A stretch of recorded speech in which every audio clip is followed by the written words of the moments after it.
கொள்ளளவில் second part இது. ஒரு அறையின் நீளம் 5 மீட்டர், அகலம் 3 மீட்டரும், அவற்றின் 4 சுவர்களின் பரப்பளவு 88 மீட்டர் ஸ்கொயரும் எனில் அவ்வறையின் உயரம் காண்க. ஸோ நீளம் அகலம் கொடுத்தாச்சு, 4 சுவர்களின் பரப்பளவு. ஸோ அப்போ ஒரு செவ்வகத்துக்கான 4 சுவர்கள் மட்டும்தான் அப்படின்னா அதனுடைய வலைபரப்புக்கான ஃபார்முலா நம்மளுக்கு தெரியும். 2 × L + B × H = 88. நமக்கு தெரியும் எல் பியோட வேல்யூ கொஸ்டின்லேயே இருக்குது. ஸோ அதை எடுத்து அப்படியே சப்ஸ்டிட் பண்ணுவோமா? கண்டுபிடிக்க வேண்டியது ஹெச் தான் கண்டுபிடிக்கணும். ஸோ அப்போ அந்த 5 + 3 கூட்டினீங்கன்னா 8ன்னு வரும். 8 × அப்படியே வந்து பார்த்தீங்கன்னா நீங்கள் 5 + 3 வந்து பார்த்தீங்கன்னா 8. 8 × 2 வந்து பார்த்திங்கன்னா 16. ஸோ இதை அப்படியே நீங்கள் கேன்சல் பண்ணிங்க அப்படின்னா வந்து H = 5.5ன்னு சொல்லிட்டு வரும். ஸோ இங்கே வந்து நீங்கள் வந்து பார்த்தீங்கன்னா அது 11 இல்லை, அது ஆக்சுவலி அது 8 தான். அது 8ஆல் அடிச்சிங்க. இப்போ வந்து பார்த்திங்கன்னா 8ஆல் அடிச்சிங்க அப்படின்னா வந்து 11ன்னு சொல்லிட்டு வருமா அந்த பக்கம். ஸோ அதுக்கப்புறமா வந்து பார்த்தீங்கன்னா இந்த 11 2ஆல் அடிச்சிங்க அப்படின்னா 5.5ன்னு வரும். ஸோ நாங்கள் எழுதும் போது கொஞ்சம் மிஸ்டேக் பண்ணிகிட்டு இருக்கிறேன். ஸோ H = 5.5ன்னு சொல்லிட்டு வர ஆன்சரு.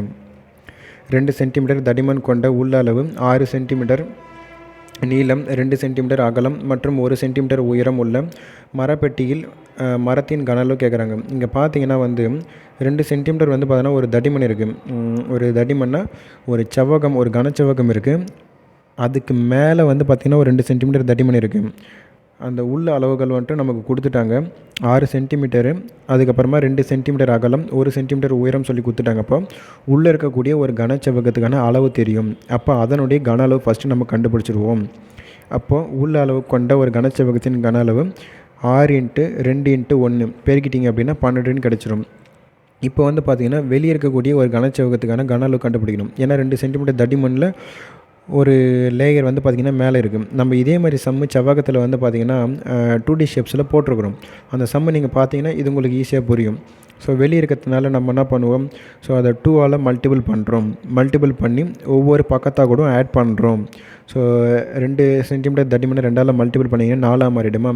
அது எடுத்துகிட்டு 6ஆக கூட ஆட் பண்ணிங்கன்னா 10. மறுபடியும் அந்த 2 சென்டிமீட்டர் அகலத்தாக கூட ஆட் பண்ணிங்கன்னா 6. மறுபடியும் அந்த 1 சென்டிமீட்டராக கூட ஆட் பண்ணிங்க அப்படின்னா 5ன்னு வந்துடும். அப்போ நமக்கு வெளியில் இருக்கக்கூடிய அந்த செவ்வகத்தினுடைய ஒவ்வொரு பக்கத்தோடைய அளவுகள் கண்டுபிடிச்சிட்டோம். 10 × 6 × 5. ஸோ அதனுடைய கன அளவு அப்படியே நீங்கள் மல்டிபிள் பண்ணிங்கன்னா 300ன்னு சொல்லிட்டு வந்துடும். இப்போ நமக்கு வந்து பார்த்தோன்னா அதுக்கான டிஃப்ரெண்ட் கண்டுபிடிச்சிட்டோம்னா நமக்கு தேவையான கன அளவு கண்டுபிடிச்சிடலாம். ஸோ 300 - 12 கழிச்சிட்டிங்க அப்படின்னா 288 வந்துடும். ஸோ 2Dயில் பார்த்தா அதே சம்மு தான் இதுவுமே. ஸோ அங்கே ப்ராக்டிஸ் பண்ணிங்கன்னா இது உங்களுக்கு ஈஸியாக தான் இருக்கும். ஸோ ஒரு கனச்செவ்வக வடிவ மீன் தொட்டியின் வெளி அளவுகள் முறையே 80 சென்டிமீட்டர், 30 சென்டிமீட்டர், 40 சென்டிமீட்டர் எனில் அந்த தொட்டியின் அடிப்பக்கம், அதுக்கப்புறமா 2 பக்கவாட்டு முகங்கள் மற்றும் ஒரு பின்பக்கம் ஆகியன வண்ணத்தால் கொண்டு மூடப்பட்டால் தேவைப்படும் வண்ணத்தாளின் பரப்பளவு யாது? ஸோ முதல்ல நம்ம டயக்ராம் கன்சிடர் பண்ணிவிடுவோம். ஸோ நீளம் 80, அகலம் 30, உயரம் என்பது 40. ஸோ நமக்கு தேவை என்னன்னா அதில் பெயிண்ட் அடிக்க போகிறாங்க. ஆனால் மொத்தமாக பெயிண்ட் அடிக்கல, ஒரு குறிப்பிட்ட பார்ட் மட்டும் பெயிண்ட் அடிக்கிறாங்க. ஸோ அதுக்கேற்ற மாதிரி நம்ம இப்போ கண்டுபிடிக்கணும். ஸோ பெயிண்ட் அடிக்கிறோம்னா பரப்பு தான். ஸோ ரூம் ஃபுல்லாக பெயிண்ட் அடிக்கிறோம்னா என்ன பண்ணுவாங்க, அப்போ பரப்பு தான் கண்டுபிடிக்கிறோம். ஸோ அடிப்பக்கம்னா நமக்கு தெரியும் L × B. ஸோ அப்போ 80 × 30. ஸோ அப்படியே வந்து பார்த்திங்கன்னா அடிப்பக்கத்தில் பெயிண்ட் அடிக்க போகிறோம். அடிப்பக்கத்துக்கான பரப்பளவுன்னும் போது L × B. L வந்து பார்த்திங்கன்னா 80, B வந்து பார்த்திங்கன்னா 30. அதுக்கப்புறமா 2 பக்கவாட்டு முகங்கள்லாம் அப்போது அதனால் 2 பக்கவாட்டு முகங்கன்னா ஆப்போசிட் சைட்ஸ் தான். அப்போ 2 × 30 × 40. நீங்கள் இந்த டயக்ராமில் பார்த்தீங்கன்னா தெரியும், அதுக்கு ஆப்போசிட் இதுக்கு ஆப்போசிட். அப்போ 30 × 40. அப்புறமா ஒரு பின்பக்கம்னா அந்த கனச்செவ்வகத்தை அப்படியே தூக்கி கவுத்து போட்டிங்கன்னா என்ன ஆகும்னா அதுக்கு அடிப்பரப்பாக எது அமையும்னா 80, 40 மட்டும்தான் வரும். அப்போ L × B அப்படின்னும் போது 80 × 40ன்னு சொல்லிட்டு வரும். இது கொஞ்சம் நீங்கள் இமேஜினேஷன் பண்ணுற மாதிரி தான் இருக்கும். ஸோ ஒரு 1 or 2 டைம்ஸ் கொஷின் நல்லா ரீட் பண்ணிவிட்டு இந்த பாக்ஸை நீங்கள் கொஞ்சம் இமேஜினேஷன் பண்ணி பார்த்தீங்க அப்படின்னா இந்த சம்மு கொஞ்சம் ஈஸியாக தான் இருக்கும். ஸோ இப்போ அப்படியே நீங்கள் பெருக்குனிங்கன்னா 2400 + ஒரு 2400 + ஒரு 3200 ஆட் பண்ணிங்கன்னா 8000ன்னு சொல்லிட்டு வந்துடும் ஆன்சரு. 12 மீட்டர் நீளம், 8 மீட்டர் அகலமும் 9 மீட்டர் உயரமும் உள்ள ஒரு அறையில் வைக்கப்படக்கூடிய மிக நீளமான கம்பத்தின் நீளம் காண்க. இங்கே என்ன சொல்லிக்கிறாங்கன்னா ஒரு கனச்செவ்வகம் தான், அதில் ஒரு ரூம் சைஸ் வந்து பார்த்திங்கன்னா ஒரு ரூம் தான் இது. அது வந்து கனச்செவ்வகத்து சைஸில் இருக்குது அந்த ரூமு. அதில் வந்து பார்த்திங்கன்னா நீளமாக ஒரு கொம்பு ஒன்று வைக்க போகிறாங்க. ஸோ அதனுடைய நீளம் மட்டும் கேட்டுக்கிறாங்க. ஸோ இப்போ நீங்கள் பாக்ஸ் கன்சிடர் பண்ணிட்டீங்களா, அதில் ஒரு பெருசாக ஒரு கொம்பு ஒன்று வைக்கிறாங்க அப்படின்னா, ஸோ அதிகபட்ச நீளம் மிக நீளமான அப்படின்னும் போது அதுதான். ஸோ இந்த கிராஸில் வச்சா தான் நமக்கு வந்து பார்த்திங்கன்னா மிகப்பெரிய நீளமாக இருக்கும். ஸோ அப்போ நீங்கள் இதை நீங்கள் பார்த்தீங்கன்னா எப்படி இருக்குன்னா, உங்களுக்கு வந்து மூலைவிட்டம் மட்டும் கண்டுபிடிக்கிற மாதிரி இருக்குதுங்களா. அப்போது நமக்கு கனச்செவ்வகத்தின் மூலைவிட்டத்துக்கான ஃபார்முலா வேணும். அப்போ √L² B² + H². ஸோ எப்போவுமே இதே மாதிரி நிறைய சம் இருக்குது. அதை நீங்கள் ப்ராக்டிஸ் பண்ணும்போது வந்து பார்த்தீங்கன்னா, ஸோ இந்த சம் வந்து இதை இப்படி தான் சால்வ் பண்ணணுன்ற ஐடியா உங்களுக்கு கிடச்சிரும். So L² B² + H². Lக்கு தெரியும் வேல்யூ 12, Bக்கு தெரியும் 8, அப்படியே ஸ்கொயர் பண்ணுங்கள். Hக்கு தெரியும் 9, அதை அப்படியே ஸ்கொயர் பண்ணிங்கன்னா வந்து 144, ஒரு 64, 81 ஆட் பண்ணிங்கன்னா 289 வரும். ஸோ இதுக்கு நீங்கள் ஸ்கொயர் ரூட் எடுத்திங்கன்னா 17ன்னு சொல்லிட்டு வந்துடும். நிறைய சம்முக்கு நமக்கு பார்த்துருக்குறோம். 289 வந்து ஸ்கொயர் ரூட் எடுத்தோம்னா 17ன்னு சொல்லிட்டு வரும். 10 மீட்டர் × 8 மீட்டர் × 5 மீட்டர் அளவு உள்ள ஒரு அறையில் வைக்கப்படும் மிக நீளமான கோலின் அளவு. ஸோ அதே மாதிரி ஒரு அறையில் மிக நீளமான கோலின் அளவுன்னு சொல்லி கொடுத்துட்டாங்களா. ஸோ அப்போ அதுக்கு தேவையான ஃபார்முலா என்னது, மூலைவிட்டம் தான் கண்டுபிடிக்கணும். ஸோ டைரெக்டாக போங்க பார்க்கலாம். ஃபார்முலாலாம் வேணாம். 10² × 8² × 5². ஸோ அப்படியே நீங்கள் பெருக்குனீங்க அப்படின்னா 100 + வந்து 64 + ஒரு 25 ஆட் பண்ணிங்கன்னா 189ன்னு வரும். ஸோ இதுக்கு நீங்கள் ரூட் எடுத்திங்க அப்படின்னா 3 × √21ன்னு சொல்லிட்டு வரும். ஸோ 21க்கு நீங்கள் பார்த்தீங்கன்னா நமக்கு 5 × 5 25ன்னு வரலாம், இல்லை 4 × 4 16 வரலாம். ஸோ இன் பிட்வீன் இருக்கிறதுனால ஸோ 4.5 எக்ஸாக்டாக எடுக்கலை, நம்ம ஒரு அப்ராக்சிமேட்டாக தான் எடுக்கிறோம். 4.5. ஸோ அப்படியே மல்டிபிள் பண்ணிங்கன்னா 13.75ன்னு வரும். ஸோ இந்த சம்மு அப்படியே கொஞ்சம் மெமரி பண்ணி வச்சுக்கோங்க. ஏன்னா நேற்றுக்கு போய்ட்டு √21க்குலாம் நம்ம வேல்யூ கண்டுபிடிச்சிங்கலாம் இருக்க முடியாது. ஸோ இந்த மாதிரி சம்மு ஒன்று இதே சம்மு ரிப்பீட்டாக கேட்டாங்க அப்படின்னா 13.75 ஆன்சர், அவ்வளோதான். 10 மீட்டர் × 10 மீட்டர் × 5 மீட்டர் வந்து பார்த்தீங்கன்னா அளவு உள்ள ஒரு அறையில் வைப்பதற்கான ஒரு கம்பியின் அதிகபட்ச நீளம் கேட்குறாங்க. அதே தான் ஒரு செவ்வகம், ஒரு கனச்செவ்வகம் கொடுத்தாச்சு. ஒரு கொம்பு ஒன்று வைக்க போகிறாங்க. அதனுடைய அதிகபட்ச நீளம் அப்படின்ற மாதிரி கேட்டாங்கன்னா நமக்கு தெரியும் மூலைவிட்டம் தான் கண்டுபிடிக்கணும்னு சொல்லிவிட்டு 10² × ஒரு 5 + ஒரு 5² அப்படியே போட்டு நம்ம ஸ்கொயர் ரூட்டில் வந்து அப்படியே வந்து பார்த்தீங்கன்னா ஆட் பண்ணிவிடுங்க. ஆட் பண்ணிவிட்டு வந்து ஸ்கொயர் ரூட் எடுத்திங்க அப்படின்னா ஸோ 15ன்னு சொல்லிட்டு வந்துடும் ஆன்சர் நமக்கு. ஒரு கனச்செவ்வகத்தின் நீளம், அகலம் மற்றும் ஆழம் ஆகியவற்றின் வந்து பார்த்தீங்கன்னா கூடுதல் என்பது 19 சென்டிமீட்டரும், மேலும் அதன் மூலைவிட்டத்தின் நீளம் என்பது 5√5 சென்டிமீட்டர் எனில் அதனுடைய மொத்த பரப்பு கேட்குறாங்க. ஸோ நமக்கு இங்கே கொஷினில் பார்த்தோம் அப்படின்னா வந்து LBH அதனுடைய கூடுதல் வந்து சொல்லிட்டான் நமக்கு 19ன்னு சொல்லி. ஸோ அது மூலைவிட்டம் சொல்லிட்டான். மூலைவிட்டம்னு நமக்கு தெரியும் ஃபார்முலா √L² B² + H² = 5 × √5ன்னு தெரியும். ஸோ அதனுடைய மொத்த பரப்பு கேட்குறாங்க. மொத்த பரப்புனா நமக்கு தெரியும் 2 × LB + BH + LHன்னு சொல்லிட்டு. இப்போ நம்ம என்ன பண்ணுவோம், அந்த மூலைவிட்டம் ரெண்டு இருக்குல்லையே வேல்யூ, அது ரெண்டு பக்கம் நம்ம ஸ்கொயர் பண்ணி வந்து ரூட் கேன்சலேஷன் பண்ணிவிடுவோம். ஸோ L² + B² + H² = 5 √5 இது ஹோல் ஸ்கொயர்னு வந்துடுமா. இப்போ நம்ம என்ன பண்ணுங்க, இதுக்கு வந்து இதே மாதிரி சம் வந்து நம்ம செவ்வகத்திலேயே கூட நமக்கு வந்து நிறைய ப்ராக்டிஸ் பண்ணியிருக்கிறோம். L + B + C the whole square = வந்து பார்த்திங்கன்னா L² + B² + C². இதுக்கான ஃபார்முலா வந்து பார்த்தோம்னா +2LB + 2BH + 2LH. ஸோ இப்போ நமக்கு LBCயோட வேல்யூ நமக்கு அதாவது இங்கே LBC கிடையாது, அதுக்கு பதிலாக என்ன பண்ணுங்கள் H போட்டுக்குங்க. LBH LBHோட வேல்யூ நமக்கு என்னது 19. அப்போ ஹோல் ஸ்கொயர் போட்டுக்குங்க. ஸோ L² B² + C², அதாவது H².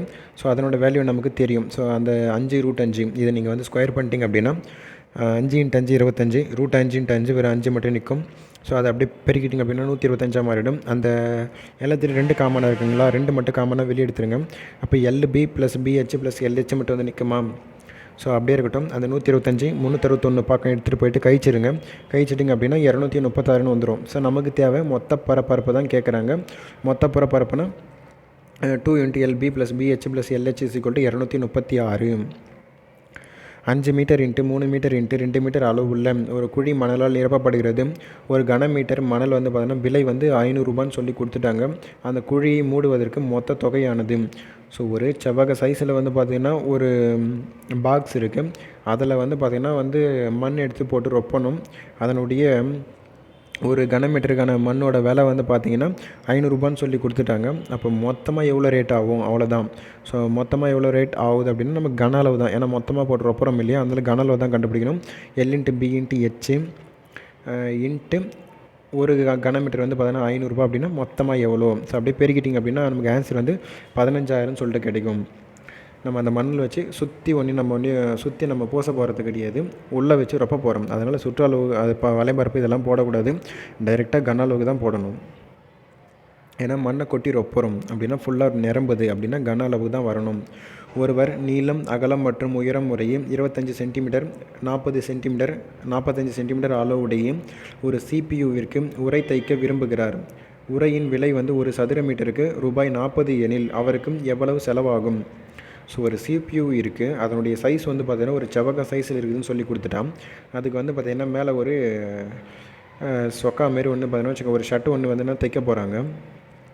அதுக்கு வந்து பார்த்திங்கன்னா ஒரு சதுர மீட்டருக்கு வந்து ₹40 ஆகுதுன்னா அப்போ மொத்தமாக எவ்வளோ செலவாகும் அப்படின்ற மாதிரி சொல்லி கொடுத்துருக்காங்க.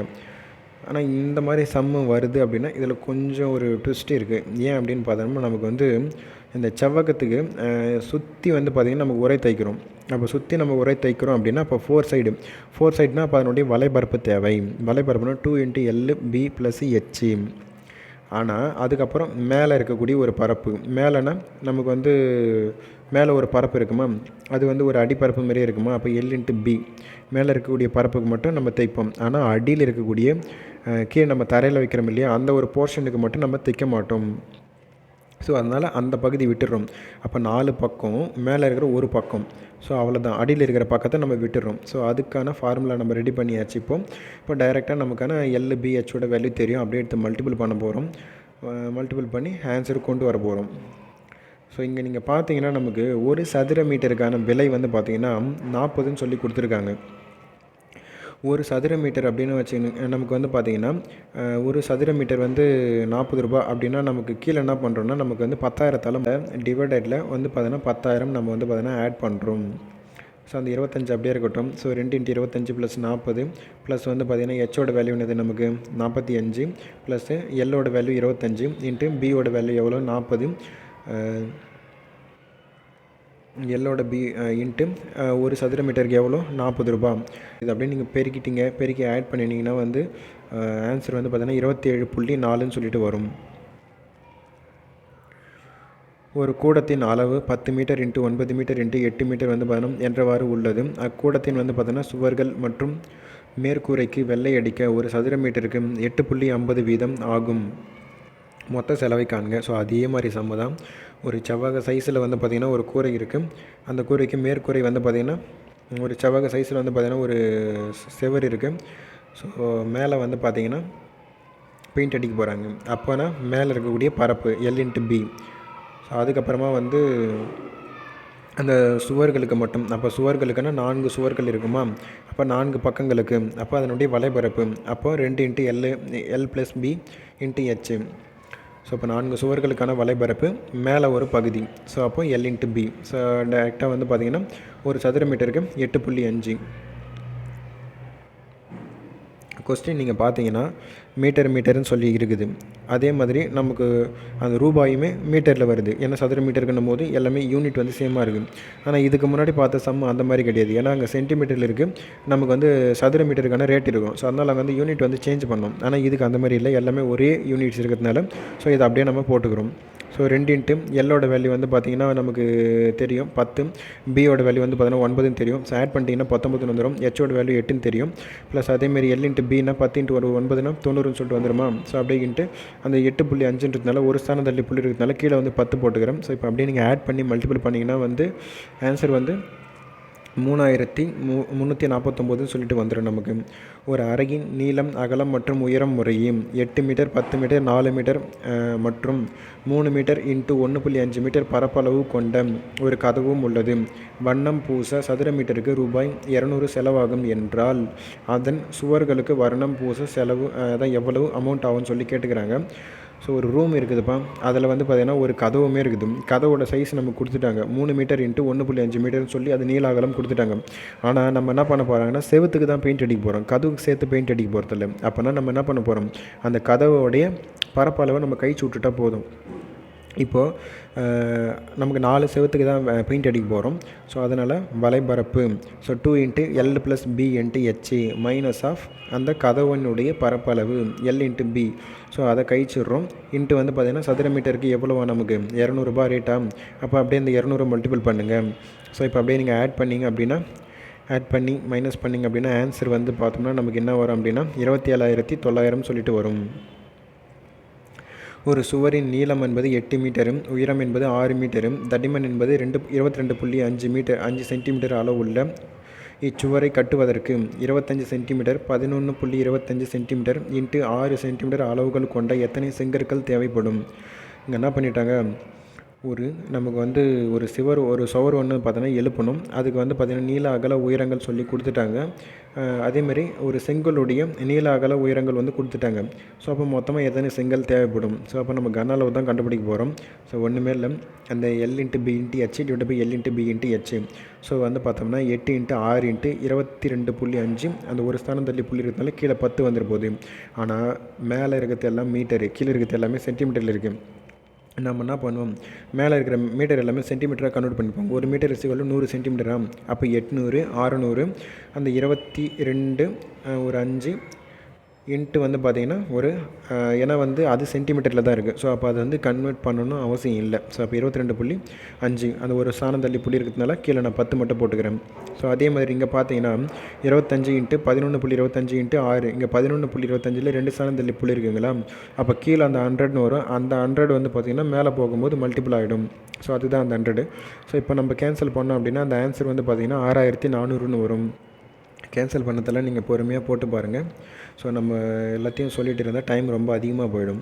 ஸோ நீளம் என்பது 60 மீட்டர், அகலம் என்பது 3 மீட்டரும், உயரம் என்பது 5 மீட்டர் உடைய ஒரு சுவர் எழுப்புவதற்கு ஸோ நீளம் 30 மீட்டர், அகலம் 15 சென்டிமீட்டரும், உயரம் 20 சென்டிமீட்டர் உடைய செங்கற்கள் எத்தனை தேவைப்படும்? ஸோ அதே மாதிரி தான் மேலே இருக்கிறது எல்லாத்தையும் சென்டிமீட்டராக கன்வெர்ட் பண்ணிக்கோங்க. அதேமாரி 60,000 அதாவது 6000 × 300 × 500 / 30 × 15 × 20. ஸோ அப்படியே கேன்சல் பண்ணிங்கன்னா 1,00,000 சொல்லிட்டு வரும் ஆன்சரு. ஒரு செங்கல்லின் அளவு என்பதுனா 20 centimetre × 10 centimetre × 7.5 centimetre 20 metre × 2 metre × 0.75 metre அளவு உள்ள சுவர் கட்டுவதற்கு எத்தனை செங்கற்கள் தேவை? ஃபஸ்ட்டு சுவருக்கான வேல்யூ மேலே வரணும், செங்கல்லுக்கான வேல்யூ கீழே வரணும். ஸோ அப்போ நம்ம சுவருக்கான வேல்யூ எல்லாமே சென்டிமீட்டராக மாற்றி மேலே போட்டுக்கோங்க, செங்கல்லுக்கான வேல்யூ கீழே போட்டுக்கோங்க. ரெண்டுத்தையும் எடுத்து அப்படியே கேன்சல் பண்ணிங்கன்னா ஆன்சர் வந்து பார்த்தோம்னா 20,000 சொல்லிட்டு வரும். ஒரு செங்கல்லின் நீளம், அகலம் மற்றும் உயரம் முறையும் 24 சென்டிமீட்டர் 12 சென்டிமீட்டர் × 8 சென்டிமீட்டர் ஆகும். 20 மீட்டர் நீளம், 48 சென்டிமீட்டர் அகலம் மற்றும் 6 மீட்டர் உயரம் உள்ள ஒரு சுவர்கள் எழுப்புவதற்கு இது போன்ற எத்தனை செங்கற்கள் தேவைப்படும்? நல்லா பாருங்கள், எல்லாமே யூனிட் வந்து ஒரே மாதிரியே கன்வெர்ட் பண்ணணும். மேலே நம்ம சுவருக்கான அந்த அளவு போடுங்க, கீழே வந்து பார்த்தோம்னா செங்கல்லுக்கான அளவு போடுங்க. இது ரெண்டுத்தையும் மாற்றி கன்ஃபியூஸ் பண்ணிக்கக்கூடாது. போட்டுட்டு எல்லாமே சென்டிமீட்டருக்காக கன்வெர்ட் பண்ணுங்கள். கன்வெர்ட் பண்ணிவிட்டு அப்படியே கேன்சல் பண்ணிங்கன்னா ஆன்சர் வந்து 25,000 சொல்லிட்டு வரும். இந்த மாதிரி நிறைய சம் இருக்குது. நீங்கள் போய்ட்டு நிறைய ப்ராக்டிஸ் பண்ணுங்கள். ப்ராக்டிஸ் பண்ணும்போது தான் உங்களுக்கு இதில் இருக்கிற நம்ம எங்கெங்கெல்லாம் மிஸ்டேக் பண்ணுறோமோ அதெல்லாம் வந்து பார்த்தோன்னா நம்ம ஈஸியாக வந்து ரெக்டிஃபை பண்ணிக்க முடியும். ஸோ 50 மீட்டர் நீளம், 44 மீட்டர் வந்து பார்த்தோன்னா அகலம் உள்ள ஒரு செவ்வக தொட்டியில் 14 சென்டிமீட்டர் வந்து விட்டமுள்ள உருளை வடிவ குழாயின் வழியாக 15 km/h வேகத்தில் வந்து பார்த்தீங்கன்னா தண்ணீர் விழுகின்றது. 21 சென்டிமீட்டர் அளவு நீர்மட்டம் உயர வேண்டுமானால் ஆகும் கால அளவு கேட்டுக்கிறாங்க. ஸோ இங்கே என்ன சொல்லிட்டாங்க, நீளம் வந்து 50ன்னு சொல்லியாச்சு, அகலம் வந்து பார்த்தோன்னா 44 மீட்டர்னு சொல்லிட்டாங்க. அதே மாதிரி இது வந்து பார்த்திங்கன்னா ஒரு செவ்வக சைஸில் வந்து பார்த்திங்கன்னா ஒரு தொட்டி இருக்குது. ஸோ அதில் வந்து பார்த்திங்கன்னா நீளம் அகலம் நமக்கு கொடுத்துட்டாங்க. அதில் வந்து பார்த்திங்கன்னா ஒரு 21 மீட்டர் வந்து பார்த்திங்கன்னா தண்ணி வந்து வரணும். ஸோ அப்போ LBH வந்துமே நமக்கு கிடச்சிருச்சு. LBH வந்து பார்த்தீங்கன்னா கிடச்சிருச்சு.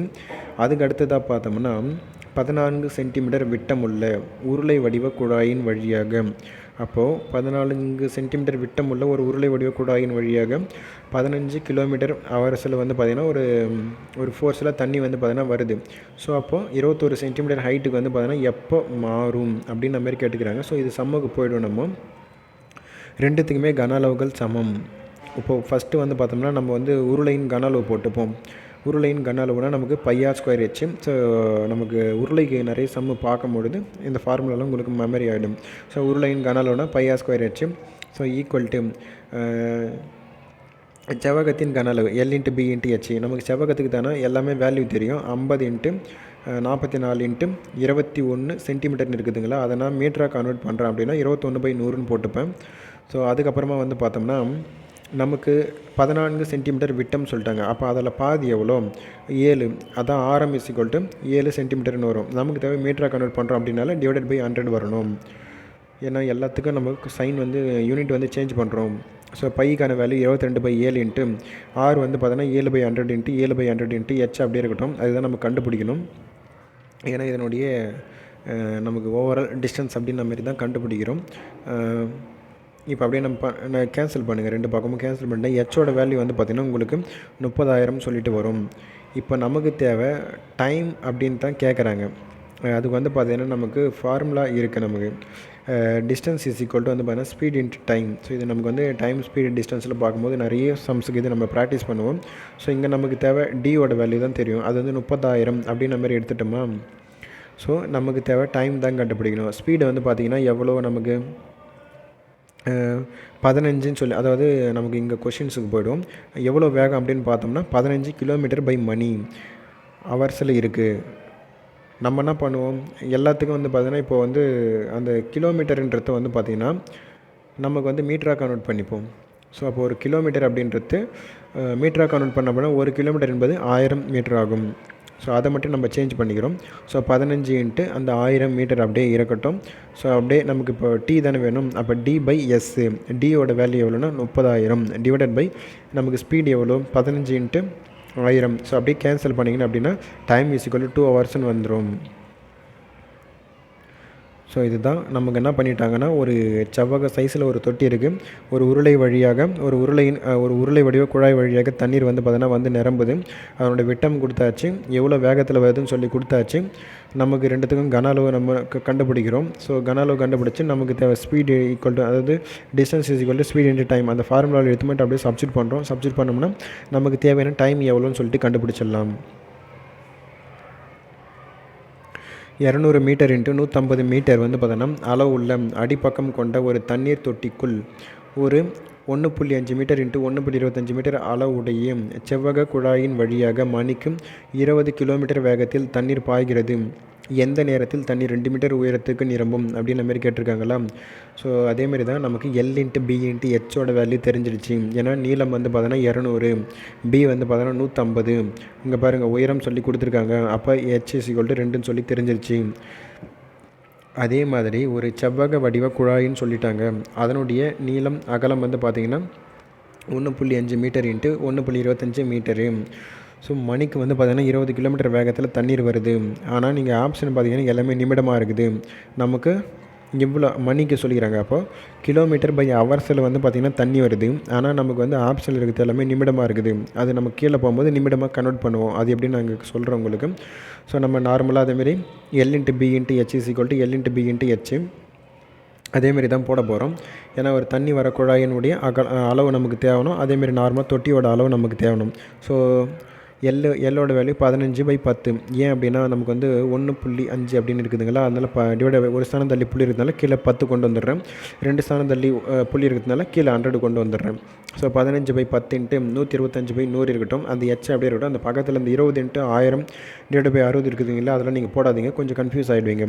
நம்ம சொல்கிற வேல்யூ மட்டும் நோட் பண்ணிக்கோங்க. 15/10 × 125/100 × H இருக்கட்டும். ஈக்குவல் அந்த LBH நமக்கு தெரியும். தொட்டியோட அளவுகள் 150 × 200 × 2. ஸோ இப்போ அப்படியே நீங்கள் கேன்சல் பண்ணிங்கன்னா வந்து நமக்கு Hோட வேல்யூ வந்து பார்த்திங்கன்னா வந்து 30. இங்கே கீழே பார்த்தீங்கன்னா தெரியும். 15 × 10 125/100 × H = 150 × 200 × 2. ஸோ இப்போ கேன்சல் பண்ணிங்கன்னா H = 32,000 வந்துடுமா. ஸோ நமக்கு தெரியும்.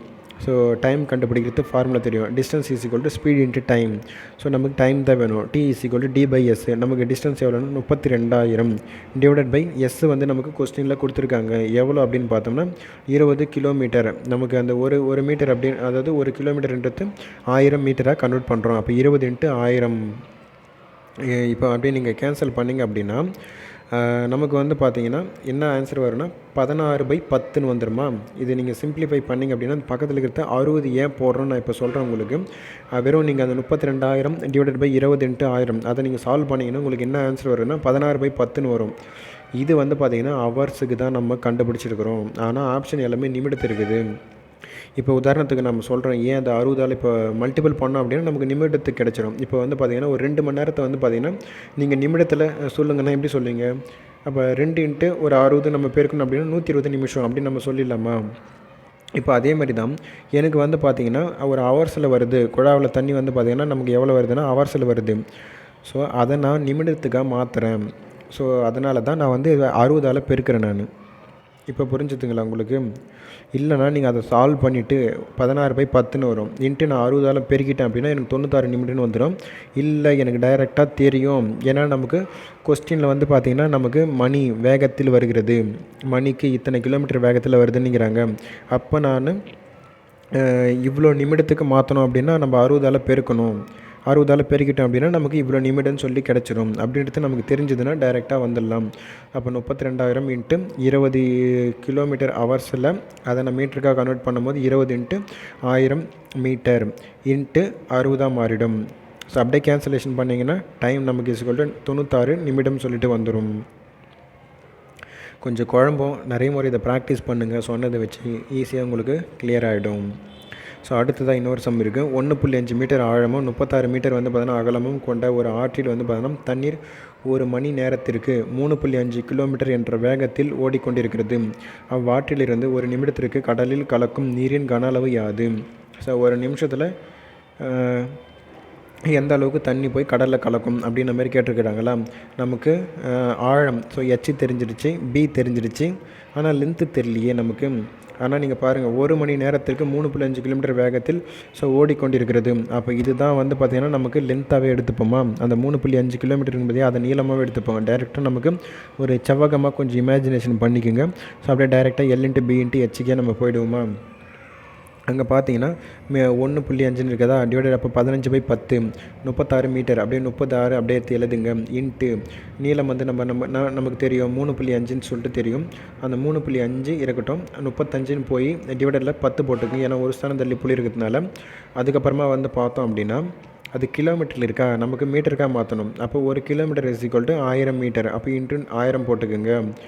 கீழே வந்து பார்த்திங்கன்னா வந்து நமக்கு வந்து நிமிடத்துக்கு கொடுத்துருக்காங்க. ஸோ நம்ம வந்து பார்த்தோம்னா கிலோமீட்டர் வந்து ஹவர்ஸில் இருக்குது, மணிக்கு அதாவது அந்த கொஷின் ஒரு மாதிரி ரீட் பண்ணுற பாருங்க. ஒரு மணி நேரத்திற்கு 3.5 கிலோமீட்டர் என்ற வேகத்தில். அப்போது மணிக்கு கிலோமீட்டர் ஹவர்ஸில் போகுது. ஆனால் நமக்கு வந்து பார்த்திங்கன்னா ஒரு நிமிடத்துக்கு எவ்வளோ அப்படின்னு தான் கேட்டிருக்காங்க கொஸ்டினில். ஸோ அதனால் அந்த கிலோமீட்டர் பை ஹவர்ஸை நான் வந்து என்ன பண்ணுறேன்னா மீட்டர் பை நிமிடத்துக்காக கன்வெர்ட் பண்ணுறேன். ஸோ மீட்டர் பை நிமிடத்துக்காக நான் கன்வெர்ட் பண்ணுறேன் அப்படின்னா அப்போ ஒரு கிலோமீட்டர் = 1000 மீட்டரு, ஒரு மணி நிமிடமாக கன்வெர்ட் பண்ணுறேன் அப்படின்னா இன்ட்டு டிவைடட் பை 60ன்னு போடுவேன். நீங்கள் கீழே பார்த்தீங்கன்னா தெரியும் 1000/60. ஸோ அதுதான் நான் இங்கே போட்டிருக்கேன். 1000 கீழே வந்து பார்த்திங்கன்னா 60ன்னு சொல்லி போட்டிருக்கேன். ஸோ இப்போ நீங்கள் கேன்சலேஷன் பண்ணிங்க அப்படின்னா 3150 மீட்டர் க்யூப்னு சொல்லிட்டு வந்துடும். ஸோ அவ்வளோதான் ஆன்சரு. அந்த யூனிட்லாம் கொஞ்சம் நீங்கள் மாத்திரத்தில் மட்டும் ஒரு நல்ல தெளிவு இருந்தது அப்படின்னா இந்த சம்மெல்லாம் ஈஸியாக போட்டுடலாம். ஸோ ட்விஸ்ட்டே நமக்கு அங்கே எதனா மிஸ்டேக் பண்ணோன்னா தான் நமக்கு ஆன்சர் வராது. ஸோ அவ்வளோதான், செவ்வகத்தில் இருக்கக்கூடிய எல்லா சம்முமே முடிச்சிட்டோம். ஸோ இப்போ அடுத்தது நம்ம என்ன பண்ண போகிறோம்னா உருளைக்கு போக போகிறோம். உருளைக்கும் அதேமாதிரி ஒரு 4 ஃபார்முலா இருக்குது. அதை மனப்பாடம் பண்ணிட்டோம் அப்படின்னா நமக்கு வந்து ஈஸியாக போயிடும். ஸோ வந்து பார்த்தோம்னா உருளைக்கு வந்து பார்த்தோன்னா கன அளவு πr²h, வலைப்பரப்புன்னு கேட்டாங்கன்னா 2πrh, மொத்த பரப்புன்னு கேட்டாங்கன்னா 2πr × h+r.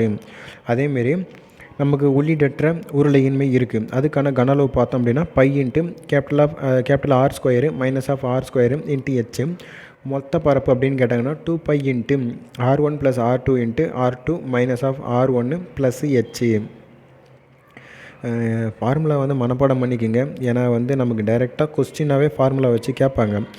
குரூப் 4க்குலாம் ஃபார்முலா கேட்பாங்களான்னு கேட்டால் வந்து இப்போது குரூப் 4 ஸ்டாண்டர்டுக்கெலாம் கேட்க மாட்டாங்க. ஏன்னா சம்மு கொடுத்துட்டு தான் ப்ராக்டிஸ் பண்ணி ஆன்சர் பண்ணுங்கன்ற மாதிரி தான் கொஸ்டின் வரும். ஸோ வேறு எதனா ஒரு யூஓ எக்ஸாமு இல்லை குரூப் 2 மாதிரியான எக்ஸாம்ஸ்லாம் நம்ம டைரெக்டாக ஃபார்முலா வரும். எதுக்கு மனப்பாடம் பண்ணிக்கிறது நமக்கு கொஞ்சம் சேஃப் தான். ஸோ இப்போ நமக்கு கொஞ்சம் எதனா ஒரு ட்ரிக்கை வச்சு கொஞ்சம் ஃபார்முலா மனப்பாடம் பண்ணிப்போமா? ஸோ உருளைக்கு பொறுத்த வரைக்கும் நீங்கள் பார்த்தீங்கன்னா ஒரு உருளை ஷேப் நீங்கள் போட்டிங்கன்னா அடியில் வந்து பார்த்தீங்கன்னா ஒரு வட்டம் மாதிரி இருக்கும், மேலமும் ஒரு வட்டம் மாதிரி இருக்குமா? அப்போது நம்ம 2D ஸ்டெப்ஸில் படிச்சிருப்போம். வட்டத்தின் பரப்பளவு எவ்வளோ? πr ஸ்கொயர்னு தெரியும். அப்போ இங்கே என்ன பண்ண போகிறோம்? கன அளவுன்னும்போது எக்ஸ்ட்ரா வந்து பார்த்திங்கன்னா ஒரு ஹைட்டு மட்டும் சேர்க்கணும். So πr square H. அப்போ வட்டத்தின் வந்து பார்த்திங்கன்னா சுற்றளவுன்னு நம்ம படிச்சிருப்போம், 2πr படிச்சிருப்போமா. ஸோ இங்கே பக்கத்தில் வரும் ஜஸ்ட் ஒரு ஹெச் மட்டும் ஆட் பண்ணுறோம். அப்போ வலைபரப்புனா 2πr ஹெச். அதேமாதிரி மொத்த பரப்புனா வந்து கீழே வந்து பார்த்திங்கன்னா ஒரு 2πrன்னு சொல்லிட்டு வந்துடும், மேலே ஒரு 2πrன்னு இருக்கும். ஸோ இந்த ஹைட் ஒன்று அப்படியே நீங்கள் ஆட் பண்ணி எடுத்திங்கன்னா ஸோ அப்படியே வந்து பார்த்திங்கன்னா மொத்தமாக மனப்பாடமே பண்ணிவிடுங்க. நீங்கள் மொத்த பரப்பு = 2πr × h + r. So diagram இருந்தால் நம்ம சொல்லலாம், ஸோ இமேஜினேஷன் பண்ண முடியாது. ஸோ மொத்த பரப்பு = 2πr × h + r. ஸோ நிறைய சம்மு ப்ராக்டிஸ் பண்ணுங்கள். ஃபார்முலாலாம் ரொம்ப கஷ்டம்லாம் கிடையாது. ஒரு உருளையின் அடிபாகம் என்பது வட்ட வடிவில் இல்லை எனில் அது எவ்வாறு அழைக்கப்படும்? ஸோ ஒரு உருளைக்கு வந்து அடியில் வந்து பார்த்தோன்னா வட்டமாக இல்லை அப்படின்னா அது சாய்வு உருளை என்று அழைக்கப்படும். ஸோ A அலகுகள் ஆரமும் B அலகுகள் உயரமும் கொண்ட ஒரு நேர்வட்ட உருளையின் வலைபரப்பு. உருளைக்கான வலைபரப்பு கேட்டாங்க. இப்போ தான் நம்ம மேலே பார்த்தோம் இல்லையா, உருளைக்கான வலைபரப்புனது 2πr × h. ஆனால் இங்கே பாருங்களேன், ஆருக்கு வந்து பார்த்தீங்கன்னா ஏன்னு சொல்லி கொடுத்துட்டாங்க, ஹெச்சுக்கு வந்து பின்னு கொடுத்துட்டாங்க. அந்த ஆருக்கு பதிலாக ஏவும் பிக்கு பதிலாக ஹெச்சும். அப்போ 2π × AB அவ்வளோதான். ஒரு டேஷ் அதன் வந்து பார்த்தோன்னா பக்கங்களை மைய அச்சாக கொண்டு சுழற்றுவதன் மூலம் ஒரு நேர்வட்ட உருளையை பெறலாம். ஒரு செவ்வகத்தை வந்து பார்த்திங்கன்னா மைய அச்சாக கொண்டு நம்ம வந்து பார்த்தோன்னா சுற்றணும் அப்படின்னா ஒரு உருளையாக நம்ம வந்து கன்வெர்ட் பண்ணிக்கலாம் அப்படின்றாங்க. ஒரு செவ்வக ஷேப்பில் வந்து ஒரு பேப்பர் இருக்குதுன்னு வச்சுப்போமே, நம்ம நோட் பேப்பரை கூட எடுத்துக்கோங்க. அது எடுத்து அப்படியே நீங்கள் பார்த்தீங்கன்னா அப்படியே சுற்றிட்டே வந்தீங்கன்னா ஒரு உருளையாக மாறிடுமா, அதுதான் கேட்குறாங்க இவங்க. ஒரு டேஷ் அதன் பக்கங்களை மைய அச்சாக கொண்டு சுழற்றுவதன் மூலம் நம்ம எந்த விதமான ஒரு நேர்வட்ட உருளையை பெறலாம்னு சொல்லிட்டு கேட்குறாங்க. அப்போ செவ்வகத்தை தான் நம்ம சுற்றணும் அப்படின்னா ஒரு உருளையாக கன்வெர்ட் ஆகிடும். h என்ற உயரத்தையும் r என்ற அடித்தள ஆரத்தையும் கொண்ட உருளையின் கன அளவு. உருளையின் கன அளவு தெரியும் நமக்கு, πr² hன்னு சொல்லிட்டு. ஒரு உள்ளீடற்ற உருளையின் நீளம் என்பது h. வெளி மற்றும் உள் விட்டங்கள் வந்து பார்த்தோன்னா உள் வட்டங்கள் r மற்றும் r என்றால் வந்து பார்த்தோன்னா உருளையின் கன அளவு கேட்குறாங்க. ஸோ ஒரு உள்ளீடற்ற உருளைக்கான கன அளவு தெரியும் நமக்கு, அதாவது π × R² - r² h. நார்மலாக πr² தெரியுமா நமக்கு, πr² hன்னு தெரியும். உருளையின் கன அளவுனா πr² h. அங்கே அந்த r² பதிலாக வந்து பார்த்தோன்னா கேபிட்டல் R² - r² மட்டும் போடுங்க, மீதி இருக்கிறது அப்படியே தான் இருக்கும். ஒரு உருளையின் ஆரம் என்பது 2 மடங்காக்கப்பட்டு உயரம் பாதியாக குறைக்கப்பட்டால் அதன் புறப்பரப்பு என்னவாகும்? ஸோ உருளையினுடைய ஆரம் என்பது 2 மடங்கு. ஸோ இதேமாதிரி புறப்பரப்பு நம்ம டைரெக்டாக வந்துருமா சம்முக்கு.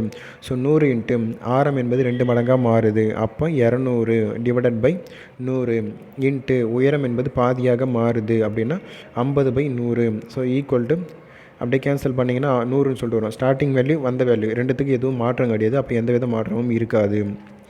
ஒரு திண்ம நேர்வட்ட உருளையின் ஆரம் என்பது 14 சென்டிமீட்டர், உயரம் என்பது 30 சென்டிமீட்டர் எனில் அதனுடைய வலைபரப்பு கேட்குறாங்க. உருளைக்கான வலைபரப்பு 2πr h. அப்போ r = 14, h = 30. அப்படியே வந்து டைரெக்டாக ஃபார்முலாவில் சப்ஸ்டியூட் பண்ணுங்க பார்க்கலாம். 2 × πயோட வேல்யூ 22/7. ஸோ இன்ட்டு ஆரோட வேல்யூ 14 இன்ட்டு ஹெச்சோட வேல்யூ 30. அப்படியே பெருக்கினீங்க அப்படின்னா 2640ன்னு சொல்லிட்டு வந்துடும். ஒரு திண்ம நேர்வட்ட உருளையின் ஆரம் 7 சென்டிமீட்டர் மற்றும் உயரம் என்பது 20 சென்டிமீட்டர் எனில் அதன் மொத்த பரப்பளவு மற்றும் வலைபரப்பானது. ஆரம் என்பது 7 சென்டிமீட்டர் சொல்லிட்டாங்க, h வந்து கொடுத்தாச்சு, மொத்த பரப்பும் கேட்குறாங்க, வலைபரப்பும் கேட்குறாங்க. மொத்த பரப்புக்கான ஃபார்முலா 2πr × h + rன்னு சொல்லியிருக்கோமா, வலைபரப்புனா 2πr h. டைரெக்டாக நீங்கள் ஃபார்முலா எடுத்து சப்ஸ்டியூட் பண்ணிங்கன்னா மொத்த பரப்புக்கான வேல்யூ என்பது 1188ன்னு சொல்லிட்டு வரும். வலைபரப்புக்கான வந்து வேல்யூ வந்து பார்த்தோம்னா 880ன்னு சொல்லிட்டு வரும். ஒரு திண்ம நேர்வட்ட உருளையின் மொத்த புறப்பரப்பு 231 சதுர சென்டிமீட்டர். அதன் வலைபரப்பு மொத்த புறப்பரப்பில் 2/3 பங்கு எனில் அதன் ஆரம் மற்றும் உயரத்தை காண்க. இப்போ நம்ம என்ன பண்ணுறோம்னா வந்து மொத்த புறப்பரப்பு கொடுத்துருக்காங்களா, அப்போது அதனுடைய ஃபார்முலா 2πr × h + r = 231. சரி, அடுத்தது நெக்ஸ்ட்டு கொடுத்துருக்கு எழுதுவோம். வலைபரப்பு அதனுடைய மொத்த புறப்பரப்பில் 2/3 பங்குன்னு சொல்லிட்டான். அப்போ மொத்த புறப்பரப்பு 3 இருக்குது அப்படின்னா அதில் 2 பங்கு தான் வலைபரப்பு இருக்க போகுது. அப்போ வலைபரப்பு 2, அப்போ மொத்த புறப்பரப்பு 3. அப்போ மொத்த புறப்பரப்பில் 2/3 பங்கு தான் வலைபரப்பு அப்படின்ற மாதிரி தெரிஞ்சிச்சா நமக்கு. இப்போ டைரெக்டாக நமக்கு அதே கொஞ்சம் சிம்பிளிஃபை பண்ணி எழுதிப்போமே. ஸோ வலைபரப்புன்னும் பொழுது ஃபஸ்ட்டு மொத்த பரப்பரப்புக்கு எழுதிருமா. மொத்த பரப்பரப்பு வந்து பார்த்தீங்கன்னா 2πr × h+r ஈக்குவல் டு 3. அதுக்கு நேரில் கரெக்டாக மட்டும் எழுதிக்கினா போதும். நீங்கள் மேலே கீழே எப்படி வேணாலும் மாற்றி எழுதிக்கலாம். So 2πr × h+r equal to 3. வலைபரப்புன்னும் போது 2πrh, அதுக்கு வந்து பார்த்தீங்கன்னா 2. ஸோ இப்போ 2πrக்கு கேன்சலேஷன் பண்ணிடுங்க. h+r / h இருக்குமா. ஸோ இது அப்படியே கிராஸ் மல்டிபிள் பண்ணிங்கன்னா 2h + 2r = 3hன்னு வருமா. அப்புறமா h = 2rன்னு வந்துடும். இப்போ நமக்கு ஹோட வேல்யூ தெரிஞ்சிடுச்சு. இப்போ இங்கே மொத்த பரப்பில் எத்தனை சப்ஸ்டியூட் பண்ணுங்க பார்க்கலாம். ஸோ 2 × 22/7 × r இருக்கட்டும். ஹக்கு பதிலாக 2rன்னு போடுங்க, ப்ளஸ் r இருக்கட்டும். இப்போ அப்படியே மல்டிபிள் பண்ணிங்கன்னா 4/7 × 3r² = 21 மாறுமா. ஸோ இப்போ என்ன பண்ணுங்கள், அப்படியே 3ஆல் அடிச்சிங்கன்னா 7ன்னு வந்துடுமா. ஸோ அப்படியே r² = 7 × 7 / 4ன்னு வரும். ஸ்கொயர் ரூட் எடுத்திங்கன்னா 7/2ன்னு வரும். ஆரோட வேல்யூ பார்த்தீங்கன்னா 3.5ன்னு வந்துடும். ஸோ நமக்கு அது மட்டும் கேட்குறாங்களா. ஆரம் கேட்குறாங்க, 3.5 கண்டுபிடிச்சோம். உயரம் கேட்குறாங்களா, அது இங்கே தான் சப்ஸ்டியூட் பண்ணுங்கள். ஆரோட வேல்யூ இங்கே h = 2rன்னு இருக்கு இல்லையா, அங்கே ஆரோட வேல்யூ 3.5 சொல்லி சப்ஸ்டியூட் பண்ணிங்கன்னா h = 7ன்னு சொல்லிட்டு வந்துடும். ஸோ ஆரம் = 3.5, உயரம் = 7. ஒரு உருளையின் உயரம் 3.5 மீட்டரு, அடிவிட்டம் 4 மீட்டர் எனில் உருளையின் கன அளவு காண்க. ஸோ h நமக்கு கொடுத்தாச்சு, விட்டம் கொடுத்துட்டாங்க. அதில் பாதி தான் நமக்கு ஆரம் தெரியும். அப்போ r = 2ன்னு தெரியும். உருளையின் கன அளவு நமக்கு ஃபார்முலா தெரியும், πr²h. ஸோ 22/7 × r வந்து 2 × 2, அந்த ஒரு ஸ்தானம் தள்ளி புள்ளி இருந்தாலும் 35/10 போட்டுக்கிறேன். ஸோ கேன்சல் பண்ணோம் அப்படின்னா 44 தான் கன அளவாக வரும். ஒரு நேர்வட்ட உருளையின் அடிப்பக்க பரப்பு வந்து பார்த்தீங்கன்னா அடிப்பக்க பரப்பு. ஸோ உருளை போட்டுட்டேன். அடிப்பக்க பரப்புனா இது அடிப்பக்க பரப்புனா அடியில் வந்து வட்டம் இருக்குது. அப்போ வட்டத்தின் பரப்பளவு என்னது, πr². πr² வந்து 80ன்னு தெரியும். அந்த உயரம் வந்து பார்த்தீங்கன்னா h = 5ன்னு சொல்லி கொடுத்துறேன். அப்போ கன அளவுக்கான ஃபார்முலா πr²h. ஸோ πr² நமக்கு தெரியும், வேல்யூ 80ன்னு தெரியும். ஹோட வேல்யூ 5. டைரெக்டாக சப்ஸ்டியூட் பண்ணுங்கள், ஆன்சர் = 400ன்னு வந்துடும்.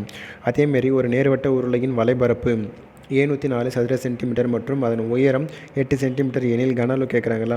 இப்போ வந்து பார்த்தீங்கன்னா வலைபரப்புனா தெரியும் நமக்கு, 2πrh = 704, உயரம் h = 8ன்னு தெரியும். கன அளவு கேட்குறாங்களா. இப்போ நம்ம என்ன பண்ணோம், அந்த 2πrh r கன்வெர்ட் பண்ணிட்டோம் அப்படின்னா r எடுத்துகிட்டு போய்ட்டு கன அளவில் போட்டோம் அப்படின்னு நமக்கு ஆன்சர் கிடச்சிரும். ஸோ 2 × 22/7 × r அப்படியே இருக்கட்டும், இன்ட்டு ஹோட வேல்யூ 8ன்னு கொடுத்துட்டாங்க, = 704. இப்போ அப்படியே நம்ம கேன்சல் பண்ணோம் அப்படின்னா r = 14ன்னு வரும். இப்போ கன அளவுக்கான ஃபார்முலாவில் எடுத்து போய்ட்டு r சப்ஸ்டியூட் பண்ணுவோம். π 22/7 × r² இருக்கா. ஆரோட வேல்யூ நமக்கு 14ன்னு தெரியும். அப்போ 14 × 14, ஹோட வேல்யூ 8. ஸோ அப்படியே கேன்சலிங் பண்ணிங்கன்னா ஸோ 4928ன்னு சொல்லிட்டு வரும். ஒரு நேர்வட்ட உருளையின் அடிப்பரப்பு 30 சென்டிமீட்டர் மற்றும் அதன் உயரம் என்பது 6 சென்டிமீட்டர் எனில் அதனுடைய கன அளவு யாது. அடிப்பரப்பு வந்து கொடுத்தாச்சு. அதே மாதிரி சம்மு தான் இதுவுமே. இதை நீங்கள் ப்ராக்டிஸ் பண்ணுங்கள். ஸோ ஒரு உருளையின் உயரம் என்பது 35 சென்டிமீட்டர் மற்றும் அதன் அடிப்பரப்பு 70 சென்டிமீட்டர் அதாவது 70 மீட்டர் எனில் வந்து பார்த்தோன்னா அதன் கன அளவு யாது. உயரம் h = எவ்வளோ கொடுத்துட்டா நமக்கு 35ன்னு சொல்லி கொடுத்துட்டோன்னா, அடிப்பரப்புன்னு சொல்லி கொடுத்துட்டோம். அடிப்பரப்பு வந்து நம்ம பார்த்தோம்னா 70ன்னு சொல்லி கொடுத்தாச்சு. அதாவது அடிப்பரப்புனா πr² = 70. கன அளவு கேட்குறான், πr²h. ஸோ இப்போ நம்ம என்ன பண்ணுறோம், πr² நமக்கு தெரியும் 70ன்னு சொல்லிட்டு, இன்ட்டு வந்து பார்த்தோன்னா நமக்கு ஆப்ஷன் பாருங்களேன், எல்லாமே மீட்டரில் இருக்குது. 2 வந்து பார்த்தீங்கன்னா சென்டிமீட்டரில் இருக்குது, 2 ஆப்ஷன் வந்து பார்த்தீங்கன்னா மீட்டரில் இருக்குது. நமக்கு வந்து கொஸ்டினில் வந்து பார்த்தீங்கன்னா 1 சென்டிமீட்டர் இருக்குது, 1 மீட்டரில் இருக்குது. அப்போ நான் ரெண்டுத்தையும் வந்து பார்த்தீங்கன்னா மீட்டருக்காக கன்வெர்ட் பண்ணிக்கிறேன். அப்போது நான் என்ன பண்ணுறேன், 35 சென்டிமீட்டரை மீட்டருக்காக கன்வெர்ட் பண்ணுறேன். அப்போ 35/100 போட்டுக்கிறேன் நான் கீழே. ஸோ அப்போது ஒரு 0 கேன்சலேஷன் ஆகிடும். மீதி அப்படியே நீங்கள் பெருக்கி ஒரு ஸ்தானம் தள்ளி புள்ளி வச்சுக்கோங்க. 24.5 மீட்டர் இதான் நமக்கு ஆன்சரு. ஏன்னா அங்கே πr² வேல்யூ 70ன்னு தெரியும். அதனால் டைரெக்டாக நான் அப்படியே சப்ஸ்டியூட் பண்ணிட்டேன். ஸோ ஒரு உருளை வடிவ தொட்டியின் வந்து பார்த்தீங்கன்னா கொள்ளளவு 1848 மீட்டர்³ மற்றும் அதன் வட்டம் அடிப்புறத்தின் வந்து பார்த்தீங்கன்னா விட்டம் 14 மீட்டர் எனில் அந்த தொட்டியின் வந்து பார்த்தீங்கன்னா உயரமானதுன்னு சொல்லி கேட்டிருக்காங்களா. ஸோ கொள்ளளவுன்னு சொல்லிட்டான். உருளைக்கான கொள்ளளவுன்னும் பொழுது கன அளவு தான் தெரியும். πr² h = 1848ன்னு சொல்லிட்டான். அடிப்புற விட்டம், ஸோ விட்டம்னா 14, அதில் பாதி ஆரம் தெரியும். ஸோ எனில் h தான் கேட்குறானா. ஸோ π 22/7 × r வந்து தெரியும் நமக்கு 7 × 7, h தெரியாது, அப்படியே வச்சுப்போம். ஸோ 1848 அப்படியே போட்டுப்போம். கேன்சலேஷன் பண்ணோம் அப்படின்னா h = 12ன்னு சொல்லிட்டு வந்துடும். ஒரு உருளை வடிவ தண்ணீர் தொட்டியின் கன அளவு வந்து பார்த்தோன்னா 1.078 × 10⁶ லிட்டரும் ஆகும். தொட்டியின் விட்டம் 7 மீட்டர் எனில் அதனோட உயரம் கேட்குறான். ஸோ கன அளவு கொடுத்துட்டான். ஆனால் இங்கே பார்த்தீங்கன்னா நான் ஒரு புள்ளி வச்சு கொடுத்துருக்குறான். பக்கத்தில் 10⁶ வேறு கொடுத்துருக்குறான். ஸோ இதெல்லாம் நீங்கள் கொஞ்சம் அந்த யூனிட்லாம் கன்வெர்ட் பண்ணத்தில் நீங்கள் தெளிவாக இதை மாற்றிட்டீங்க அப்படின்னா சம்மு நீங்கள் ஈஸியாக போட்டுருவீங்க. அவ்வளோதான். ஸோ இப்போ pi r square H is equal to 1.078 × 10⁶ இருக்குமா. இப்போ நான் என்ன பண்ணுவேன், 3 ஸ்தானம் தள்ளி புள்ளி இருக்குது, கீழே வந்து 1000 போடுவேன். 10 பவரில் 6 இருக்குதுன்னா அப்போ 1 போட்டு பக்கத்தில் 6 0 போடுவேன் நான். அப்போ கீழே இருக்கிற 3 0க்கும் மேலே இருக்கிற 3 0க்கும் எனக்கு கேன்சலேஷன் ஆகிடும். அப்போ ரிமைனிங் என்ன இருக்கும், 1078 × ஒரு 1000 சொல்லிட்டு இருக்குமா. அவ்வளோதான். மீதி பாருங்கள், டைரெக்டாக பையோட வேல்யூ 22/7 6க்கு தெரியும் நமக்கு 7ன்னு சொல்லிட்டு. ஸோ 7/2 ஸோ சாரி, அங்கே டி தான் கொடுத்துருப்பான், அதெல்லாம் பாதி. அப்போ 7/2 × 7/2 எச் தெரியாது, அதான் கண்டுபிடிக்கணும். அப்படியே வச்சுக்கிறேன் நான். இப்போ அப்படியே நீங்கள் கேன்சல்லாம் பண்ணிங்கன்னா ஆன்சர் இஸ் ஈக்குவல் டு 28,000 லிட்டர்னு சொல்லிட்டு வரும். ஏன்னா மேலே நமக்கு அங்கே லிட்டரில் தானேங்க இருக்குது. அந்த 1 லிட்டர் வந்து பார்த்தீங்கன்னா நமக்கு மீட்டராக கன்வெர்ட் பண்ணுறோம். 1 metre is equal to 1000 metre அப்படின்னா 1 litre is equal to 1/1000 metre. அப்போ லிட்டரு டிவைடட் பை 1000 போட்டோம் அப்படின்னா ஸோ நமக்கு அந்த 3 0 கேன்சலேஷன் ஆகிட்டு 28 மீட்டருன்னு மட்டும் வந்து நிற்கும். உருளை வடிவ தொட்டியின் கன அளவு 246.4 லிட்டர்கள். அதன் உயரம் 4 மீட்டர் எனில் அடிப்பக்க விட்டம் காண்க. கன அளவு கொடுத்தாச்சு. உருளைக்கான கன அளவு தெரியும் நமக்கு. 2πr pi r square H is equal to அந்த 246.4 ஒரு ஸ்தானம் தள்ளி புள்ளி இருக்கிறதுனால கீழே 10 போட்டுக்கிறேன். அதேமாதிரி எச் கொடுத்தாச்சு. டி தானே கேட்குறாங்க நமக்கு. அப்போ 6 கண்டுபிடிப்போம். 6 கண்டுபிடிச்சி அது 2ஆல் மல்டிபிள் பண்ணிட்டோன்னா டி கிடச்சிடும் நமக்கு. ஸோ 22/7 × r² இருக்கட்டும் × 4 இருக்கட்டும். அப்படியே ஹெச்சோட வேல்யூ 4. ஸோ இது அப்படியே நீங்கள் கேன்சல் பண்ணிங்கன்னா r = 140 வரும். அது 2ஆல் பெருக்கிட்டிங்க அப்படின்னா d = 280 வரும்.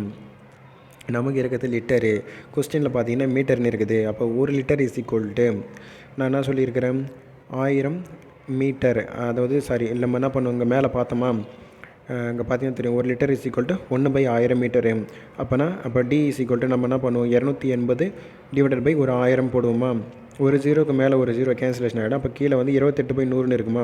அப்போ 2 ஸ்தானம் தள்ளி புள்ளி வச்சுக்கோங்க. அப்போ 0.28 மீட்டர்னு சொல்லிட்டு வந்துடுமா. 2 உருளைகளின் சம கன அளவு உள்ள உயரங்களின் விகிதம் 1:3 எனில் அதன் ஆரங்களின் விகிதம். ஸோ அதாவது உயரங்களின் விகிதம் சொல்லி கொடுத்துட்டான். h1 h2 வந்து பார்த்தீங்கன்னா 1:3 சொல்லி கொடுத்துட்டான். ஆரங்களின் விகிதம் கேட்குறான். கன அளவுன்னு சொல்லி கொடுத்துருக்காங்க ஃபார்முலா. அப்போ pi r square H is equal to pi r square H. ஏன்னா 2 உருளை இருக்குது. அப்போ pi r square H equal to pi r square H. Bike cancellation ஆகிடும். r1 r2 வந்து வேறு, h1 h2 வேறு. அதனால் அது கேன்சலேஷன் பண்ணாதீங்க, அப்படியே இருக்கட்டும். ஸோ r1 r2 தான் நம்ம கண்டுபிடிக்கிறோம். அதனால் r1² இருக்கட்டும். மேலே கீழே வந்து பார்த்திங்கன்னா r2² அப்படியே கீழே கொண்டு வந்துடுங்க. ஈக்குவல் டு h2/h1 இருக்குமா. நமக்கு h2ஓட வேல்யூ 3 தெரியும். h1ஓட வேல்யூ வந்து பார்த்தீங்கன்னா 1 தெரியும். அப்போ 3:1 கொஸ்டின் இருக்கா பார்த்தீங்கன்னு கேட்டிங்கன்னா ஸோ இருங்க, அதுக்கு முன்னாடி ஒரு விஷயம் இருக்குது. ஏன்னா இது வந்து r1², நமக்கு தேவை ஆரம் தான் தேவை. அப்போ இது ரெண்டுத்துக்கு ரூட் எடுக்கணும். அப்போ ரூட் எடுத்தோன்னா √3ன்னு வருமா. √3 வந்து பார்த்திங்கன்னா நமக்கு ரூட் எடுத்தோம் அப்படின்னா √3 டிவைடட் பை 1ன்னு சொல்லிட்டு வந்துடும் நமக்கு. ஆனால் அதேமாதிரி √3:1 இருக்கான்னு பார்த்தோம்னா அதுவுமே கிடையாது ஆப்ஷனில். அப்போ ஏதோ பண்ணியிருக்காங்க. அப்போ நம்ம என்ன பண்ணுவோம், இந்த √3/1 இருக்கு இல்லையா, மேலே இங்கேயும் √3ஆல் பெருக்கட்டும் அப்படின்னு வச்சுக்கோங்க. அப்போ √3 அடித்தோம் அப்படின்னா 1 தான். மேலே இங்கேயும் ஒரே நம்பரால் பெருக்கி வகுத்தோம் அப்படின்னா எந்தவித மாற்றமும் ஏற்படாது. நம்பரில் எந்தவித சேஞ்சஸுமே இருக்காது. அதனால் மேலே இங்கேயும் ஒரே நம்பரால் பெருக்கலாம். இப்போ பார்த்தீங்கன்னா வந்து √3/√3 எல்லாம் நான் பெருக்கியிருக்கேன். ஸோ இப்போ அப்படியே நம்ம என்ன பண்ணுவோன்னா 2 √3க்கு ஒரு √3 × இன்னொரு √3 வந்து பார்த்தோன்னா ஒரு 3ன்னு சொல்லிட்டு எழுதலாமா. டிவைடடில் இருக்க அந்த √3 அப்படியே இருக்கட்டும். ஸோ அப்போ நீங்கள் பார்த்தீங்கன்னா 3:√3ன்னு சொல்லிட்டு வரும் ஆன்சரு. அது ஆப்ஷனில் இருக்குது நமக்கு. ஸோ இன்னொரு சம் அதே மாதிரியே பார்ப்போம். ஒரு கன அளவை, அதாவது ஒரே கன அளவை கொண்ட இரு உருளைகளின் உயரங்களின் விகிதம் 2:3 எனில் அவற்றின் ஆரங்களின் விகிதம். உயரங்களின் விகிதம் நமக்கு கொடுத்தாச்சு. அதாவது h1/h2 = 2:3 நமக்கு தெரியும். πr² h = πr² h. ஏன்னா கன அளவு தான் நமக்கு கொடுத்துருக்குது. பை கேன்சலேஷன் ஆகிடும். கண்டுபிடிக்க வேண்டியது r1 தான், r2 தான் கண்டுபிடிக்கணும். அப்போ r1² / r2² இந்த பக்கம் அப்படியே h2 அப்படியே இருக்கட்டும். கீழே வந்து பார்த்தீங்கன்னா h1 கொண்டு வந்துடுங்க. ஸோ நமக்கு h1 h2ஓட வேல்யூ தெரியும், 3/2ன்னு தெரியும். இப்போ அப்படியே நம்ம ஸ்கொயர் ரூட் எடுத்தோம் அப்படின்னா √3/√2ன்னு சொல்லிட்டு வந்துடும். So option is equal to √3 √2ன்னு சொல்லிட்டு வரும். 2 உருளைகளின் உயரங்களின் விகிதம் 1:2 மற்றும் அவற்றின் அந்த ஆரங்களின் விகிதம்னா 2:1 எனில் அவற்றின் கன அளவுகளின் விகிதம் சொல்லி கேட்டிருக்காங்களா. ஸோ h1 × h2 நமக்கு தெரியும், r1 × r2மே கொடுத்துட்டாங்க. இப்போ கன அளவுகளின் விகிதம். ஸோ πr² h = πr² hன்னு போட்டுங்க. அது r1, இது r2. அதேமாரி h1 இது h2ன்னு மட்டும் போட்டுக்கோங்க. அப்படியே டைரெக்டாக அந்த வேல்யூ அதை சப்ஸ்டியூட் பண்ணுங்க பார்க்கலாம். R1ஓட வேல்யூ 2, அதை ஸ்கொயர் பண்ணோம்னா 4 மாறிடுமா. அதேமாரி R2ஓட வேல்யூ என்னது 1, அதை ஸ்கொயர் பண்ணோம்னா 1ஆகவே தான் இருக்கும். அதேமாதிரி H1ஓட வேல்யூ 1 தான், H2ஓட வேல்யூ 2. அப்படியே இந்த பக்கம் போட்டு கேன்சலேஷன் பண்ணிங்கன்னா 2:1 சொல்லிட்டு ஒரு ஆன்சரு. 2 உருளையின் வந்து பார்த்தீங்கன்னா ஆரங்களின் விகிதம் 5:3 எனவும் அவற்றின் உயரங்களின் விகிதம் 3:5 எனவும் இருப்பின் அவற்றின் கன அளவு விகிதம் காண்க. ஆரம் கொடுத்துட்டான், உயரம் கொடுத்துட்டான், கன அளவு அதே மாதிரி சம்ம தான் இதுவுமே. R1 R2 H2 H1 H2. So அந்த வேல்யூலாம் நீங்கள் எடுத்து அப்படியே சப்ஸ்டியூட் பண்ணிங்கன்னு வச்சுப்போமே, ஆன்சர் = 5:3 வரும். ஸோ 2 உருளைகளின் உயரங்களின் விகிதம். ஸோ அதே மாதிரி சம்ம தாங்க இதுவுமே. இந்த சம்மே அதே ரிப்பீட்டட் ஆயிருக்கு. அதேமாரி தான் ஆரங்களின் விகிதம் கொடுத்தாச்சு, உயரங்களின் விகிதம் கொடுத்தாச்சு. கன அளவு கேட்குறாங்க அப்படின்னா ப்ராக்டிஸ் பண்ணுங்கள். அதேமாரி ஆரங்களின் விகிதம், உயரங்களின் விகிதம். ஸோ இப்போ வலைபரப்புகளின் விகிதம் கேட்குறாங்க. வலைபரப்புகளின் விகிதம் அப்படின்னா 2πRh = 2πRh. 2πக்கு 2πக்கு கேன்சலேஷன் ஆகிடும். R1 H1 இருக்கும், அந்த பக்கம் R2 H2 இருக்குமா. அப்படியே டைரெக்டாக வேல்யூ எடுத்து சப்ஸ்டியூட் பண்ணுங்களேன். R1க்கான வேல்யூ என்ன வரும் நமக்கு 3 வரும். H1க்கான வேல்யூ 2 வரும். R2க்கான வேல்யூ 5, H2க்கான வேல்யூ வந்து பார்த்தீங்கன்னா 3. ஸோ இந்த பக்கம் 3, அந்த பக்கம் 3 கேன்சலேஷன் ஆகிட்டு 2:5 மட்டும் வந்து நிற்கும். 2 நேர்வட்ட உருளையின் வந்து பார்த்தீங்கன்னா ஆரங்களின் விகிதம் 4:3. மேலும் அவற்றின் வந்து பார்த்தீங்கன்னா உயரங்களின் விகிதம் A:4 எனில் அவற்றின் வலைபரப்புகளின் விகிதம் கேட்குறாங்க. ஸோ அதே சம்பவம் தான். ஆரம் கொடுத்தாச்சு, உயரம் கொடுத்தாச்சு, வலைபரப்புகளுக்கான ஃபார்முலா போடுங்க, கேன்சலேஷன் பண்ணுங்கள். ஆன்சர் = 7:3 சொல்லிட்டு வரும். ஸோ அதேமாரி ஆரத்தின் விகிதம், உயரத்தின் விகிதம், வலைபரப்பின் விகிதம் கேட்குறாங்கன்னா நீங்கள் ப்ராக்டிஸ் பண்ணுங்கள்.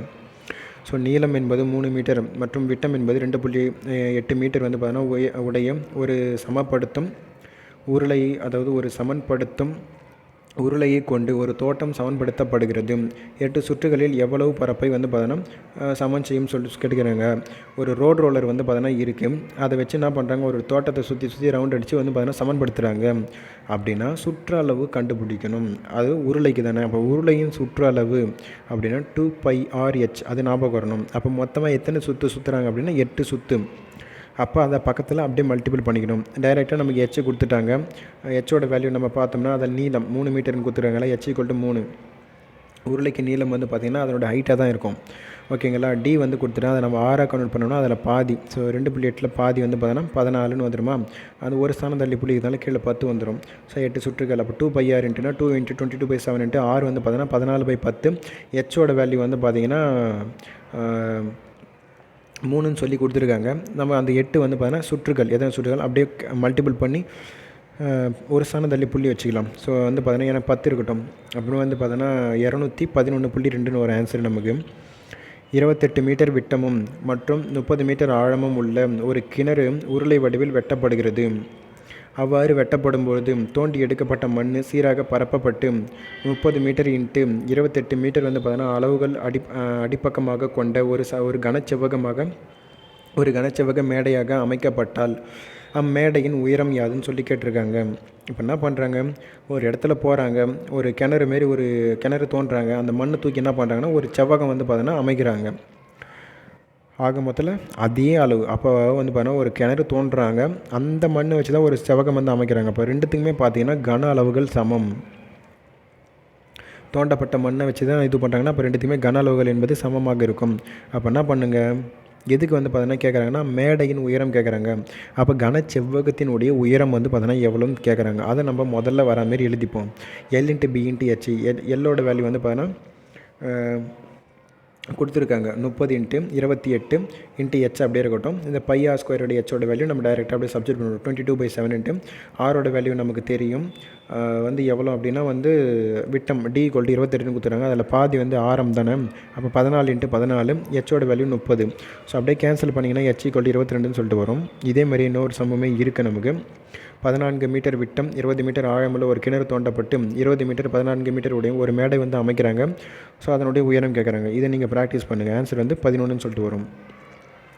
ஒரு உள்ளீடற்ற இரும்பு குழாயின் நீளம் என்பது 35 சென்டிமீட்டரும் அதன் வந்து பார்த்தீங்கன்னா வெளி மற்றும் உள் விட்டங்கள் முறையே 10 சென்டிமீட்டர் மற்றும் 8 சென்டிமீட்டர் எனில் இரும்பு குழாயின் எடையை காண்க. ஸோ இரும்பு குழாயின் எடை அப்படின்னா அதனுடைய கன அளவு தான் கேட்குறாங்க நமக்கு.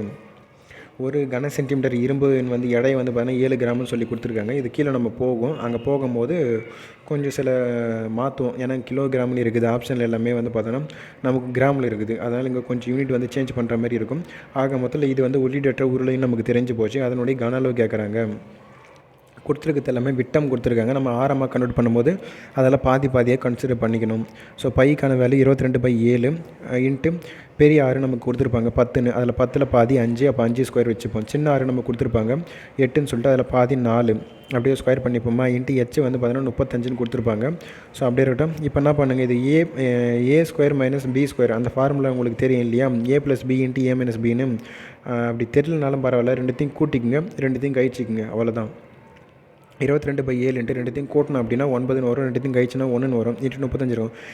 7 அடிச்சுன்னா 5 7 35ன்னு வருமா. ஸோ அப்படியே இப்போ மல்டிபிள் பண்ணிங்கன்னா 990ன்னு சொல்லிட்டு வரும் நமக்கு.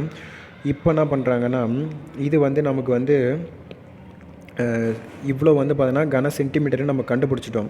அது ஒரு கன சென்டிமீட்டருக்கு வந்து பார்த்தீங்கன்னா 7 கிராம் அப்படின்ற மாரி கொடுத்துருக்காங்களா. அப்போ இன்ட்டு 7ஆல் மல்டிபிள் பண்ணுறோம் நம்ம, இன்ட்டு 7. ஆனால் இங்கே பார்த்தீங்கன்னா நமக்கு ஆப்ஷன் எல்லாமே கிலோகிராமில் இருக்குது. அப்போ 1000 கிராம் = 1 கிலோகிராம் அப்படின்னா, அப்போ 1 கிராம் வந்து பார்த்தோன்னா எவ்வளோ, 1 கிராம் வந்து பார்த்தோன்னா, அதாவது 1 கிலோகிராம் = 1000 கிராம். அப்போ 1 கிராம் பார்த்தோம் அப்படின்னா வந்து 1/1000 கிலோகிராம்னு இருக்குது. ஏன்னா ஆப்ஷனில் கிலோகிராமுக்காக மாற்றிருக்கும். அதனால் நமக்கு 990 × 7 கிராமை கிலோகிராமுக்காக கன்வெர்ட் பண்ணுறோம் அப்படின்னா டிவைடடில் 1000ன்றது கொண்டு வரும். அப்போ அது பெருக்கிங்க, 3 ஸ்தானம் தள்ளி மட்டும் புள்ளி வச்சுக்கோங்க, அவ்வளோதான் ஆன்சரு. ஸோ அவ்வளோதான். நெக்ஸ்ட் ஒரு பார்ட்டில் நம்ம பார்க்கலாம்.